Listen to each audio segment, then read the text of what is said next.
नमस्कार, म मदन खाती वयम राष्ट्रिय जागरियाममा स्वागत छ। यस कार्यक्रममा हामी राष्ट्र र राष्ट्रियतासँग जोडिएका विभिन्न मुद्दामा बहस र छलफल गर्ने गर्दछौँ। आजको कार्यक्रममा पनि हामी पछिल्लो समय खास गरी भारतले जुन नेपालले आफ्नो प्रशासनिक र राजनैतिक नक्सा सार्वजनिक गरिसकेपछि विभिन्न प्रकारले चाहे त्यो मिडियाको मार्फत होस् वा भारतीय राजनैतिक नेतृत्वकै तहबाट पनि र त्यहाँ रहेका नेपालको विषयमा आफूलाई जानकार भन्ने व्यक्तिहरूबाट पनि नेपालको विषयमा भ्रमात्मक लगायतका खबरहरू सम्प्रेषण भइराखेको अवस्थामा र त्यसै कुराहरूलाई मध्यनजर गर्दै नेपालको प्रधानमन्त्रीले पनि पछिल्लो समय मिडियाहरूमा आइराखेको गतिविधि अथवा समाचारहरू र पछिल्लो समय त नेपालभित्रै पनि नेपालको प्रधानमन्त्रीलाई हटाउनको लागि पनि विभिन्न छलफलहरू भइराखेको भन्ने कुरा आइसकेपछि त्यसको राजनीति तरङ्गित भइराखेको छ। यो विषयमा नेकपाको स्थायी समिति बैठकमा पनि यति बेला छलफल भएको र यो विषयमा के असन्तुष्टि जनाइएको भन्ने कुरा आइराखेको छ। यसै विषयलाई लिएर प्रतिपक्षले पनि प्रश्न उठाइराखेको सन्दर्भ छ भने पछिल्लो समय राजीनामासम्मको कुरा पनि आइराखेको छ। यो अहिले मात्र होइन, प्रत्येक प्रधानमन्त्रीले नेपालको राजनीतिमा असहज परिस्थिति हुने बित्तिकै चाहे त्यो प्रधानमन्त्री पुष्पकमल दाहाल हुँदै गर्दाखेरि विदेशी प्रभुको नाममा होस् वा अहिले पनि राष्ट्रियताको नाममा यो कुरा पनि आइराखेको छ। भनिसकेपछि यसै विषयमा केन्द्रित रहेर र राष्ट्रियतासँग जोडिएका अन्य विषय पनि त्यो सीमाको विषय, एमसीसीको विषय लगायत पनि छन्। यिनै विषयमा कुराकानी गर्नको लागि यति बेला हामीसँग प्रधानमन्त्रीका प्रेस सल्लाहकार सूर्य थापा हाम्रो स्टुडियोमा हुनुहुन्छ। यहाँलाई कार्यक्रममा स्वागत छ। धन्यवाद। अहिले पछिल्लो समय प्रधानमन्त्रीले जुन अभिव्यक्ति दिइसकेपछि जसरी राजनीति तरङ्गित भइराखेको छ, मुख्य गरी प्रधानमन्त्रीले चाहिँ जुन कुरा अभिव्यक्त गर्नुभयो, भारतले चाहिँ नेपालको सरकार ढाल्नको लागि त्यो प्रयास गरिराखेको भन्ने कुरा, त्यो के आधारमा भन्नुभयो? पार्टीभित्रै पनि यो विषयमा त निकै लामो समयदेखि त्यो बहस चलिराखेको थियो, पछिल्लो समय फेरि प्रधानमन्त्रीले बताउनु भयो, त्यसको आधारहरू। प्रधानमन्त्रीज्यूले मदन भण्डारीको 69औं जन्म जयन्तीको दिन मदन भण्डारी फाउन्डेसनले आयोजना गरेको कार्यक्रममा जे कुरा राख्नुभएको छ त्यसको कन्टेन्टमा जानस् म सबैलाई आग्रह गर्न चाहन्छु। उहाँले भन्नुभएको कुरा तपाईँले भन्नुभयो जस्तो भारतले मलाई हटाउन खोजिरहेको छ भनेर भन्नुभएको छैन। दिल्लीका केही मिडियाहरूमा नेपालको प्रधानमन्त्रीलाई हटाउने खालका कुराहरू पनि आएका छन्। प्रधानमन्त्रीज्यूको शब्द भन्दैछु मैले। त्यसपछि त्यसमा नेपालका केही नेताहरू पनि संलग्न रहेको भन्ने खालका रिपोर्टहरू आएका छन्। काठमाडौँका होटलहरूमा बैठकहरू चलिरहेका छन्, मिटिङहरू चलिरहेका छन्, एम्बेसीहरू सक्रिय रहेको भन्ने छ।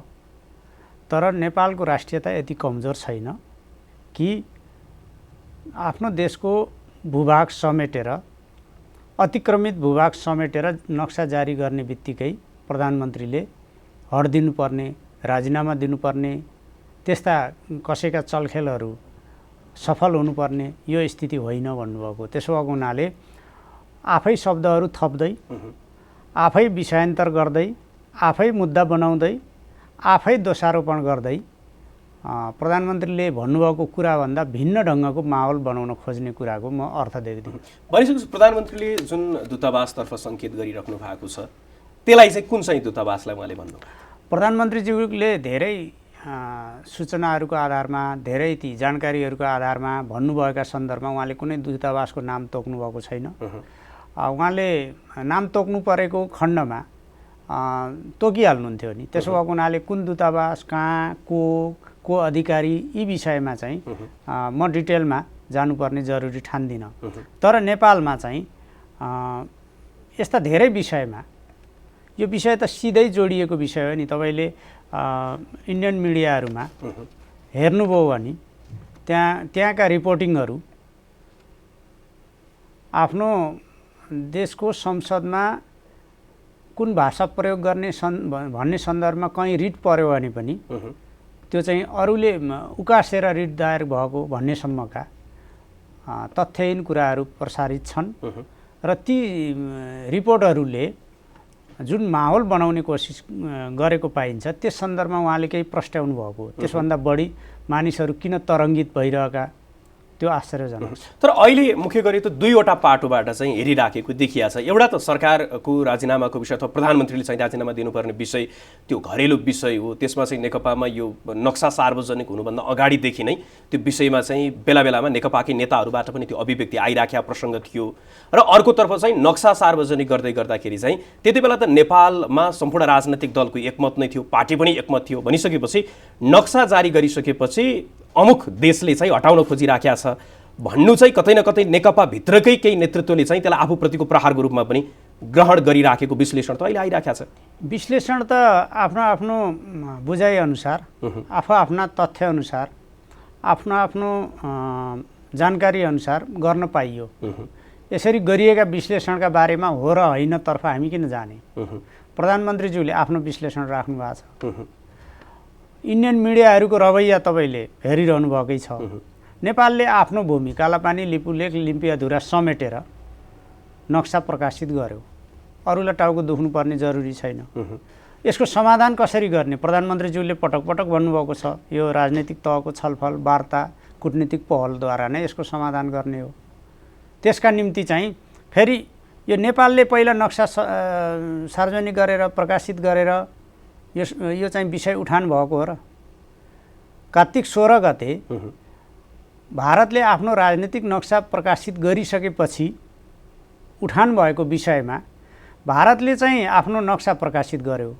हामीले त्यसको चाहिँ त्यो नक्सामा समेटिएको क्षेत्र हाम्रो क्षेत्र समेटिएको छ। त्यसो भएको हुनाले त्यो आधारहीन छ, तथ्यहीन छ, एकतर्फी छ, मान्दैनौँ भनेर हाम्रो परराष्ट्र मन्त्रालयले कूटनीतिक नोट मार्फत, प्रेस विज्ञप्ति मार्फत भन्यो। हाम्रो सर्वदलीय सर्वपक्षीय बैठकले एकमत राय राख्यो त्यसमा।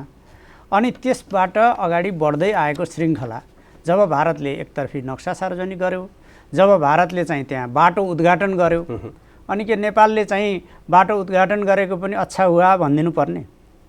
हाम्रो भूभाग चाहिँ समेटेर भारतले चाहिँ आफ्नो राजनीतिक नक्साको 8औं 9औं संस्करण प्रकाशित गरेको कुरालाई पनि अच्छा हुआ भनिदिनु पर्ने? नेपालीहरूले त्यो ढङ्गले चाहिँ स्वीकार गरिदिनु पर्ने? त्यसो त हुन सक्दैन थियो। प्रधानमन्त्रीज्यूले 3 पटक सर्वदलीय बैठकहरू आयोजना गर्नुभएको छ। 3वटा बैठकको म्यान्डेट के हो? यो चाहिँ नेपालको आफ्नो नक्सा प्रकाशन गर्नका निम्ति ध्यान दिने, अनि त्यसपछि नेपालले आफ्नो भूमि दाबी गर्ने, फिर्ता लिने, त्यो नक्सा समेटिएको निशान छाप संविधान संशोधनमा समेट्ने, यही म्यान्डेट हो नि त। प्रधानमन्त्रीज्यूले सिङ्गो देशलाई एकताबद्ध गरेर यो विषयलाई अगाडि बढाइएको र संविधानको दोस्रो संशोधनले सर्वसम्मतिले यो चिजलाई चाहिँ संस्थागत गरेको छ। प्रधानमन्त्रीले जुन नक्सा सार्वजनिक गर्नको लागि र त्यसलाई संविधानको अङ्ग बनाउनको लागि जुन भूमिका निर्वाह गर्नु र जुन नेतृत्वदायी भूमिका प्रदान गर्नुभयो, त्यसमा कसैले आलोचना गरिराखेको त देखिया छैन, सबैले प्रशंसा नै गरिराखेको छ। तर त्योभन्दा अगाडि सन् 2015 तिर पनि त्यति बेला चीन र भारत दुवैलाई त्यो नोट पनि पठाइएको थियो। पछिल्लो समय सन् 2019 नोभेम्बर 2 तारिक भारतले गरिसकेपछि त्यति बेलाको प्रसङ्ग आजसम्म चाहिँ जे भइराखेको छ, आफ्नो भूमि प्राप्त गर्ने कुरालाई प्रशंसै भइराखेको छ। तर त्यही आधारमा चाहिँ यो राष्ट्रवादलाई सत्ता जोगाउनको लागि चाहिँ रक्षा कवचको रूपमा प्रयोग भइराखेको छ भन्ने कोणबाट भइराखेका टिका टिप्पणीलाई चाहिँ तपाईँ के भन्नुहुन्छ? राष्ट्रवादलाई त्यस ढङ्गले अपव्याख्या गर्न खोजेर मानिसहरूले जुन ढङ्गको माहौल सिर्जना गर्न खोजिरहेका छन् त्यो गलत छ। प्रधानमन्त्रीज्यूलाई सत्ता प्राप्त गर्नका निम्ति राष्ट्रवादको विषय उठान गर्नुपर्ने म चाहिँ जरुरी देख्दिनँ। उहाँ राष्ट्रवादको विषय उठाएर सत्तामा जाने, यो विषयलाई भर्याङ बनाउनु पर्छ भन्ने न मान्यताको मान्छे हो, न त्यस ढङ्गले प्रयास गर्नुभएको छ। हिजो कैयौँ साथीहरूले देशमा थोपरिएको नाकाबन्दीलाई नाकाबन्दी होइन भनिरहँदा पनि उहाँले नाकाबन्दी नहटाएसम्म म भारत भ्रमण पनि गर्दिनँ भनेर नाकाबन्दी हटाइसकेपछि भारत भ्रमण गर्नुभएको हो नि। यो आजको कुरा होइन। जीवनभर चाहिँ जो पटक पटक टेस्टेड छ, जसले पटक पटक चाहिँ राष्ट्रका मुद्दाहरूमा यो ढङ्गको चाहिँ अडान लिएर आएको छ, अनि सत्ताको निम्ति नक्सा भनेर चाहिँ भन्ने साथीहरूले यस ढङ्गको गलत बुझाइ र व्याख्या गर्नु चाहिँ त्यति शोभनीय भएन। देशको राष्ट्रियता, देशको सार्वभौमसत्ता, आफ्नो भूभाग न सत्ता बचाउने चाहिँ त्यो बहानाबाजी हुनसक्छ, न सत्ता प्राप्त गर्ने भर्याङ हुनसक्छ। कसैले पनि भर्याङ पनि बनाउन खोज्न हुन्न। उठाउनु पर्ने बेलामा अडान नलिने, अनि अडान लिएको बेलामा चाहिँ सत्ता बचाउने माध्यम बनाउने भनेको के हो त? प्रधानमन्त्रीज्यूले यही सोध्नु भएको छ। कतिपय दिल्लीका मिडियामा आएका यस्ता कुराहरू र त्यसैमा हुबहु मिल्ने खालका चाहिँ कतिपय देशभित्र उठेका प्रश्नहरूमा के तादात्म्यता छ, के सङ्गति छ, के कुरा चाहिँ जोडिएको छ, किन मिलिरहेका छन् भन्ने प्रश्न न हो। त्यसो भएको हुनाले यसलाई यो ढङ्गले आरोपित गर्ने, म चाहिँ त्यो जरुरी देख्दिनँ। अहिले प्रधानमन्त्रीले जुन अन्तर्सम्बन्ध स्थापित गर्ने, खास गरी त्यो नक्सा सार्वजनिक गरिसकेपछि मेरो राजीनामाको कुरा भइराखेको छ भन्ने, अथवा चलखेल त्यो तरिकाको बैठक छलफल भइराखेको छ भन्ने भन्दा पनि, तर यो राजीनामाको जुन कुरा आइराखेको थियो, जति बेला चाहिँ राजनैतिक दल सम्बन्धी त्यो अध्यादेश आइराखेको थियो, जति बेला संवैधानिक परिषद सम्बन्धीको कुराहरूमा, त्यति बेलादेखि नै नेकपामा चाहिँ त्यो राजीनामाको प्रसङ्ग, पार्टी अध्यक्ष र प्रधानमन्त्री वा त्यसमध्ये एउटा चाहिँ छोड्नुपर्ने भन्ने कुरा, अहिले पनि त्यही कुराको लागि स्थायी समिति बैठक भन्ने कुरा आइराखेको छ। यो एउटा प्रश्न कुरा गर्न चाहन्छु। नेकपाका थाई कमिटीका बैठक, केन्द्रीय कमिटीका बैठक, सचिवालयका बैठक आवश्यकता अनुसार बस्छन्। संस्थागत परिपाटीका हिसाबले यसको सर्वोच्च निकाय महाधिवेशन चाहिँ हामीले चैतमा गर्ने भनेका थियौँ, कोभिडका कारण त्यो नहोला, तर यसको सर्वोच्च संस्थागत छिनोफानो गर्ने, नीतिगत, सैद्धान्तिक, साङ्गठनिक हरेक विषयको छिनोफानो गर्ने निकाय महाधिवेशन हो। अहिले हामी सङ्क्रमण कालबाट गुज्रिरहेका छौँ। तपाईँ दुईटा फरक फरक धारका कम्युनिस्ट पार्टी एकताबद्ध भएर यहाँ आएका छन्, आफ्ना आफ्ना अथोरिटीसहित आएका छन्। नेकपा एमालेको अथोरिटीका साथ प्रधानमन्त्री केपी ओली 1 नम्बर अध्यक्ष, पहिलो अध्यक्ष हुनुहुन्छ। नेकपा माओवादी केन्द्रको अथोरिटीका साथ पुष्पकमल दाहाल प्रचण्ड दोस्रो अध्यक्ष, अर्को अध्यक्ष हुनुहुन्छ। यहाँ चाहिँ नेकपामा यो राजीनामा दिने र माग्ने कुरा यो चाहिँ त्यति सहज सजिलो तपाईँले भने जस्तो, मिडियाले लेखे जस्तो, अनलाइनहरूमा पोस्ट गरिए जस्तो, सम्प्रेषण गरिए जस्तो विषय हो भन्ने लाग्दैन। दुवै पार्टीका हिजोका अथोरिटीहरूका साथ एकता भएको हो। अब कसैलाई लाग्न सक्छ राजीनामा म मागेपछि भइहाल्छ भन्ने लाग्न सक्छ, व्यक्तिका आफ्ना बहस छलफलका कुराहरूलाई म केही पनि भन्दिनँ। तर राजीनामा माग्ने के कारणले राजीनामा माग्ने, कुन गल्तीका निम्ति राजीनामा माग्ने, देशको सीमा अतिक्रमणलाई, भूभाग अतिक्रमणलाई समेटेर 146 वर्षसम्म चाहिँ नेपालले उपभोग गरेको भूमि, 58 वर्षदेखि चाहिँ अतिक्रमण भएको भूमि समेटेर नेपालका 16 जना प्रधानमन्त्रीहरूले, 1962 यताका 16 जना प्रधानमन्त्रीहरूले, अहिले पूर्व प्रधानमन्त्री रहनुभएका हाम्रै पार्टीका नेताहरू पनि चाहिँ प्रधानमन्त्री हुँदा गर्न नसकेको काम गरे बापत राजीनामा दिनुपर्ने। यद्यपि सार्वजनिक रूपमा, संस्थागत रूपमा बैठकमा भएका छलफलहरूलाई सार्वजनिक गर्ने सन्दर्भमा पार्टीका प्रवक्ताले राजीनामाको विषय उठेको कुरो कहीँ सञ्चार माध्यमलाई भन्नुभएको छैन। त्यसो भएको हुनाले म तपाईँले भनेको कुरालाई किन मान्दिनँ भने संस्थागत रूपमा यो विषय चाहिँ विचाराधीन छ भनेर पार्टीले नै स्वीकार गरेका छैन, प्रवक्ताले नै स्वीकार गर्नुभएको छैन। अब व्यक्तिलाई लागेका कतिपय कुराहरू उठ्न सक्छन्। एजेन्डाको तहमा यो विषय, राजीनामाको विषय पार्टीको चाहिँ एजेन्डाको विषय पनि छैन। सरकारको कामको मूल्याङ्कनको विषय होला, अरू विभिन्न विषयहरू होलान्, कोभिडमा सरकारले निर्वाह गरेको भूमिकाको कुरा होला, सीमा सुरक्षा, खास गरी नक्सा प्रकाशन, संविधान संशोधनका सन्दर्भमा सरकारले गरेका कामको सन्दर्भमा होला, यी चिजहरू होलान्। तर राजीनामाको विषय संस्थागत रूपमा हाम्रो पार्टीको एजेन्डाको विषय छैन। तर सरकारको काम कारबाहीको विषय, सरकारको काम कारबाहीलाई मूल्याङ्कन गर्ने विषयसँग केन्द्रित भएर चाहिँ सरकारले यो समयसम्म सरकारको नेतृत्वमा रहेर जसरी काम कारबाही चाहिँ प्रधानमन्त्रीको नेतृत्वमा भइराखेको छ, त्यसमा अधिकांश नेतृत्वमै रहेका, नेकपामै नेतृत्वमा रहेका नेतृत्वहरूले पनि बारम्बार प्रश्न उठाइराखेको यो विषयमा चाहिँ उहाँहरूले अब यो प्रधानमन्त्री एक व्यक्तिले एउटा मात्रै पद लिनुपर्ने भन्ने कोणबाट पनि कुराहरू उठिराखेको त हो नि। त्यो विषयमा चाहिँ आज मात्रै आज डिबेट सिर्जना गर्नुपर्ने म जरुरी देख्दिनँ। अहिले यो उठाइरहेका व्यक्तित्वहरू आफू पदमा हुँदा के गर्नुभएको थियो?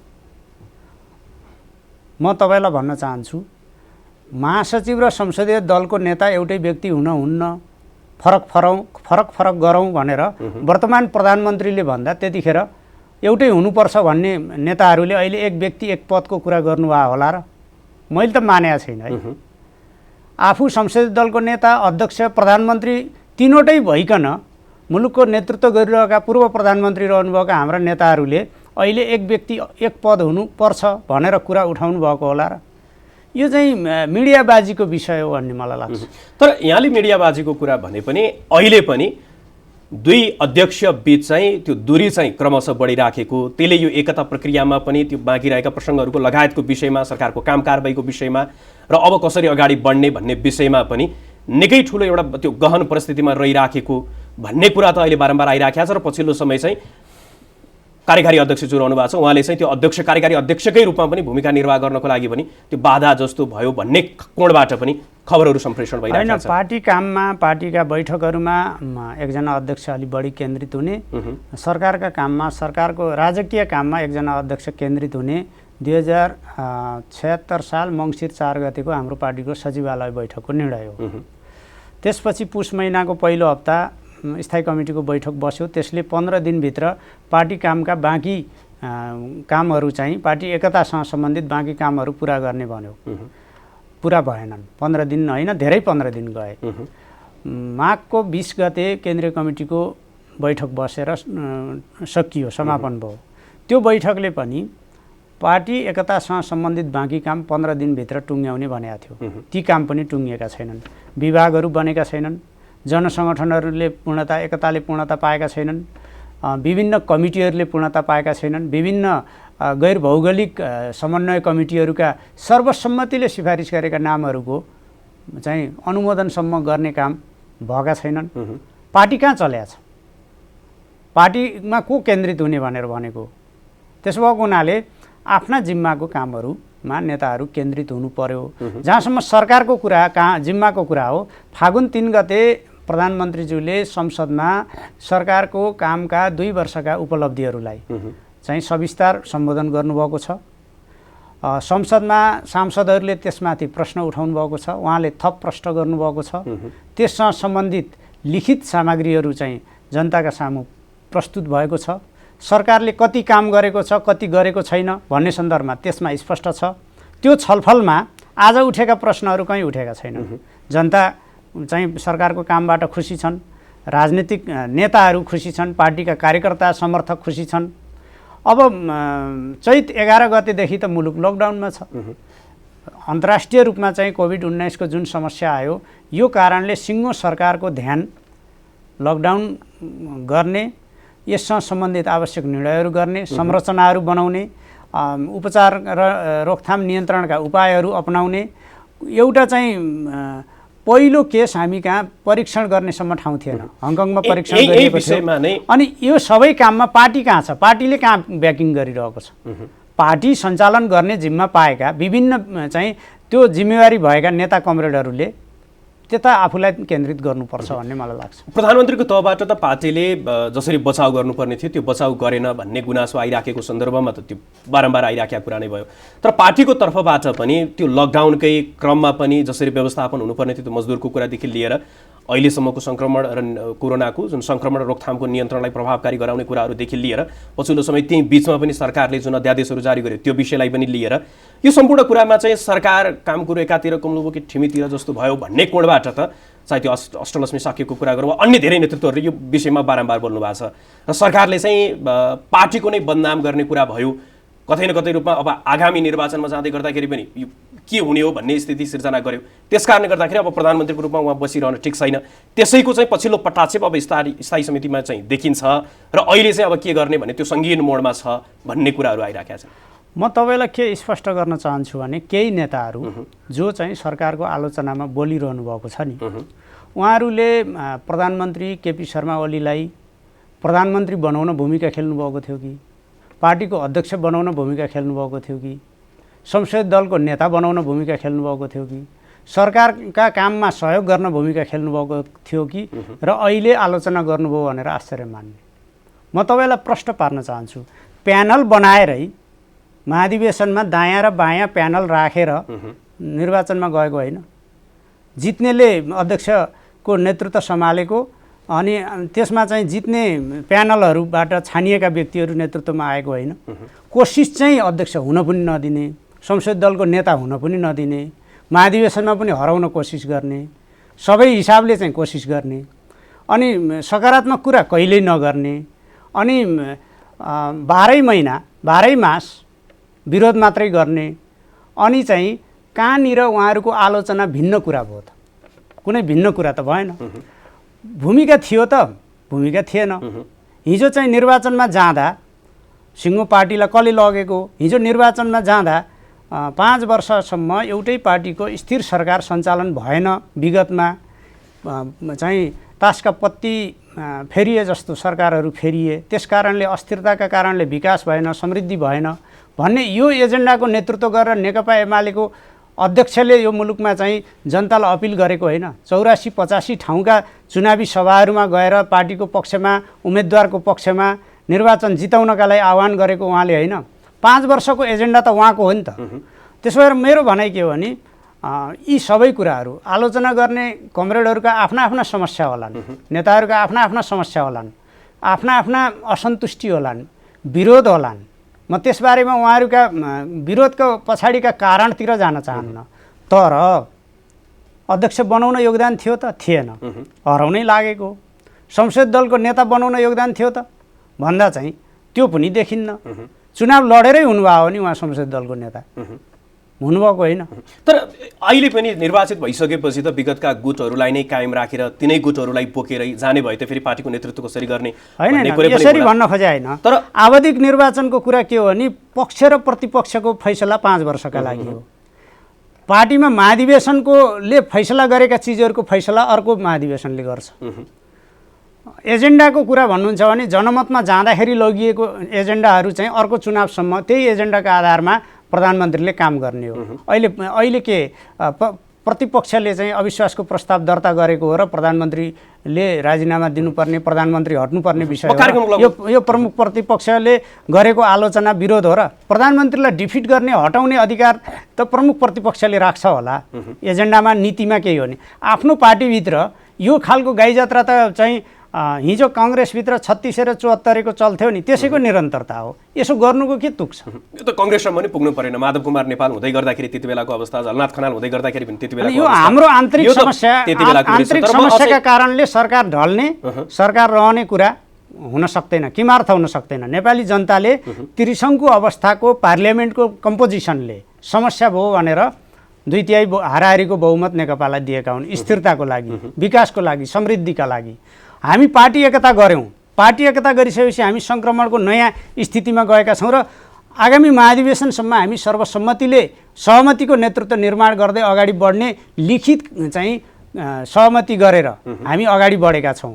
अनि केही मानिसलाई चित्त बुझेन भनेर, असन्तुष्टिले भावना भड्किए भनेर, अनि यो बहुमत र अल्पमतको विषय, यो बिचमा चाहिँ जनताका सामु पस्केका प्रतिबद्धताहरूलाई बिर्सेर चाहिँ प्रधानमन्त्रीको राजीनामाका कुरा गर्ने, व्यक्तिगत रूपमा चाहिँ आलोचना मात्रै गर्ने, यो स्थिति चाहिँ हुन। म कार्यक्रमको लगभग अन्तिममा छु। अन्तिममा चाहिँ अहिले पनि पुष्पकमल दाहालले चाहिँ उहाँले भनिराखेको कुरा, जुन सहमति भएको थियो त्यो आलोपालोको विषयमा पनि पछिल्लो समय फेरि विवाद आइसकेपछि उहाँले नि प्रधानमन्त्री त पार्टीको कुरा त्यो पनि कार्यान्वयन नभइराखेको स्थिति भन्ने कुरा, र अर्कोतर्फ चाहिँ त्यो स्थायी समितिमा अहिले चाहिँ भइराखेको छ, यसमा चाहिँ धेरैको विश्लेषण पनि प्रधानमन्त्री आफै अल्पमतमा हुनुहुन्छ। यो अल्पमतमा चाहिँ यदि स्थायी समितिले कुनै निर्णय गर्यो भने भोलिको दिनमा चाहिँ के होला, प्रधानमन्त्रीको चाहिँ अबको कदमहरू के हुन्छ भन्ने चासो के विषयमा स्थायी कमिटीले अल्पमत र बहुमतले निर्णय गर्ने? आजको दिनमा त नेकपासँग नै कतै न कतै त्यो नेकपाका निर्णय अहिले महाधिवेशनसम्मकै निर्णयहरू